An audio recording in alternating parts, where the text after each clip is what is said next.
포브스라고 하는 세계적인 잘 사는 부자들 쓰는 신문이 포브스에서도 우리나라가 세계 6위다. US 뉴스 앤 월드 리포트와 같은 취지의 내용을 말했습니다. 정치적인 영향력, 산업력, 국가적인 지도력, 이 모든 것을 종합해서 내린 결과 세계에서 지도된 6위다. 저는 그 얘기를 들을 때 굉장히 감동을 했어요. 왜 그런 거 아니? 우리가 해방 때 저는 태어나기를 1939년에 태어났기 때문에 국민학교 때는 46년에 국민학교 입학했어요. 그때만 해도 제가 다니던 저 시골에는 지금 아프리카보다는 더 가난할 정도의 우리나라였습니다.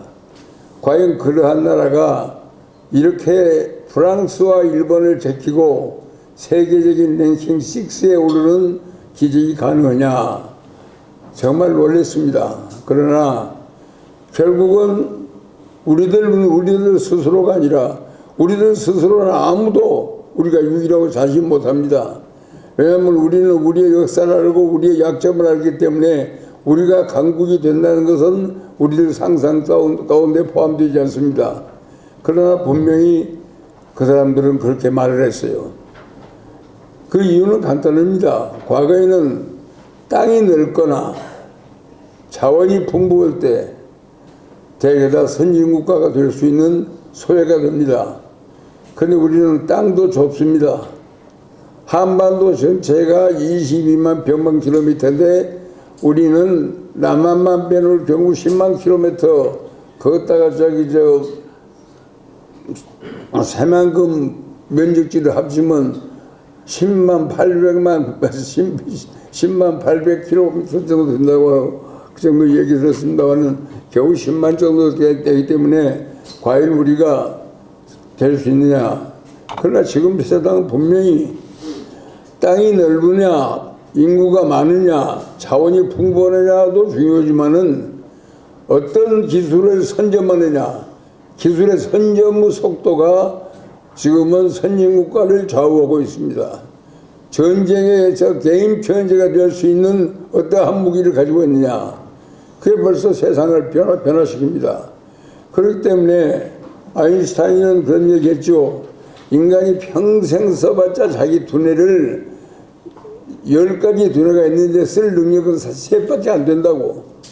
겨우 셋도 다 못 쓰고 있는 사람이 대부분이다고. 근데 우리가 만약에 셋을 넷으로 쓰고 다섯 쓴다면은 우리나라라고 해서 선진국이 되지 말라는 법은 없습니다. 지금 현재 도처에서 일어나고 있는 우리 한국의 붐은 저도 그러한 것을 저는 담보하고 있다고 봅니다. 지금 K-팝을 우리가 처음에 생각할 때 처음부터 K-팝이 이렇게 유명할 줄 전혀 몰랐죠. 그냥 딴따라죠. 근데 딴따라가 아니라 지금은 전 세계의 음악의 흐름을 주도하고 있는 것이 한국의 K-팝입니다. 지금 전 세계가 한국의 K-팝을 보고 한국 노래를 따라 배우기 위해서 얼마나 더 노력합니까? 얼마나 많은 팬들이 지금 몰려들고 있습니까? 그런데 K-팝만 가지고는 세계 선진국가가 될 수 없습니다. 우리는 가장 급한 게 지금 K-데모크라시입니다. 한국의 데모크라시가 전 세계에 내놓을 만큼 이러한 데모크라시다 말할 수 있는 K-데모크라시 아직 없습니다. 아직 K-AI가 없습니다. 지금 반도체도 많이 발전했고 또 기타 여러 가지 SNS 시설들이 많이 발전했습니다만은 아직도 K자가 앞에 붙기에는 미숙합니다. 전부 K자는 지금 다른 나라가 붙이고 있어요. 그런데 우리나라가 세 가지만 쓰던 기능을 한 가지만 더 뜬다면은 경제, 외교, 문화, 정치 전체가 다 K로 변할 수 있는 그런 가능성이 있는 나라가 바로 우리나라가 아니냐. 그러면 지금까지 우리가 발전했던 전체적인 체계는 뭐냐. 한마디로 말해서 우리는 잘 사는 나라를 따라잡자. 서구가 발전하고 있는 정도를 따라잡자. 과거에 모태통일은 영국과 미국을 옥스퍼드를 따라잡자 해서 철광석을 만든다고 전 집안의 솥과 놋과 수자까지 다 갖다 녹여고 했습니다만은 옥스퍼드를 못 따라갔습니다. 근데 우리는 지금 전 세계에서 우리 선진국가를 지금 달리고 있는 그 나라들과 모든 분야에서 지금 영향을 같이 합니다. 그러나 한 가지 우리한테 주어져 있는 가장 큰 환경은 지금까지 우리가 걸어온 그 길이 선도국가가 아니라 추격국가였습니다. 잘 사는 나라를 어떻게 하면 따라잡느냐. catch a breast. 서구를 따라잡자. 그런 노력을 과거에 중국에서도 많이 했어요. 전국의 변법자강 학자들도 그런 노력을 했고 여러 학자들이 그런 노력을 많이 했습니다만은 다 실패했습니다. 그러나 한국만은 지금 캐치 아 웨스트에 상당한 부분 따라가고 있습니다. 첫째, 나는 그간에 이제 우리나라 새 지도자들의 큰 역할을 기억합니다. 우선 이승만 박사가 해방 직후에 한국에 와서 한국은 주어져 있는 여건이 서양식의 민주주의를 한다는 것은 거의 불가능한 걸 봤습니다.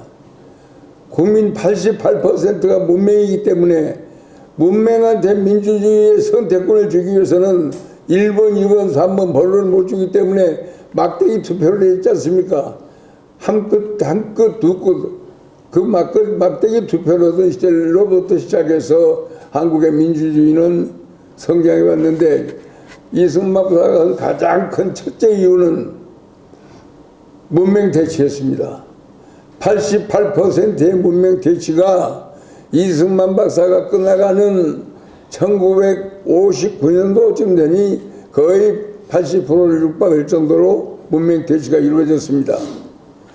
결국은 문맹이든 국민을 문맹 대치로 막아놓으니까 민주주의하고 4.19 혁명이 일어났다. 그런 말까지 드리고 있습니다. 그 문맹 대치를 가장 중시했어요.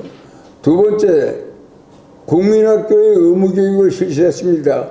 1인당 국민소득 63분의 나라가 국민 의무교육이다. 의무교육이라는 것은 전 국민이 의무적으로 학교에 보내야 합니다. 월사금도 없는 나라에서 의무교육을 실시한다는 게 얼마나 힘든 일이었겠어요. 물론 의무교육이라 했지만은 우리들 전부 얼마씩 냈습니다. 월사금 못 내가지고 가끔 가서 선생님한테 매 맞는 사람도 있었고 욕도 먹는 일도 많이 있었습니다만은 그러나 의무교육이라는 걸 실시했습니다. 그때 경제팀들은 한국에 어떻게 의무교육을 하느냐, 의무교육에 대해 대단히 비판적이었습니다. 그러나 의무교육을 해냈습니다. 4.19 이후에 상당히 4.19 혁명의 성공 이후부터 주권자는 국민이다. 과거에는 주권자가 관청이다. 또는 경무대가 주권자다. 대통령이 주권자다. 그러다가 4.19 혁명을 계류해서 주권자가 국민이다. 국민이 주권자라고 하는 의식을 가장 깊게 심어준 역사적인 큰 사건이 1960년 4.19의 사건입니다. 그 4.19 사건을 계기로 해서 민주주의가 꽃피는 도중에 경제적 기초 없이는 민주주의가 불가능하다는 걸 부르짖고 나온 사람이 박정희 대통령입니다.